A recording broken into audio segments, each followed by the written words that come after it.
మీరు అడుగుపెట్టు ప్రతి స్థలమును మీకు ఇచ్చుచున్నాను. యెహోషువ 1:3. నీకున్న ఆస్తి అంతస్తులు సమస్తము దేవుని నుండి కలిగినవే. నీవు ఎంత ఆస్తి కలిగి ఉండాలో, నీవు ఏ స్థలములో నివాసముండాలో, నీ జీవిత నావ ఎటువైపు పయనించాలో అంతా దైవ నిర్ణయమే. ఆయన అనుమతి లేనిది ఏది సంభవించదు. నీవు ఏమి లేని స్థితిలో ఉన్నావా? నా బిడ్డలకు ఏమి సంపాదించలేకపోయానని బాధపడుతున్నావా? అధైర్యపడకు.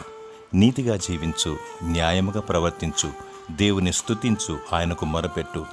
రక్షణ మారు మనసు కలిగి క్రీస్తు ప్రభువాన్ని వెంబడిస్తే దేవుడు భూమి మీద అడుగుపెట్టు ప్రతి స్థలమును నీకిస్తాడు. పరలోకములో నీకు నివాస స్థలము దయచేస్తాడు. దిగులు పడకు. మనుష్య కుమారునికి తలదాచుకోవడానికి స్థలము లేకుండెను. నిన్ను ధనవంతునిగా చేయుటకు యేసు ప్రభు దరిద్రుడాయను. దేవునికి మొరపెట్టు, ఆయనను స్తుతించు. దేవుడు నీ మొరను ఆలకించి నీ హృదయ వాంఛను తీర్చునుగాక.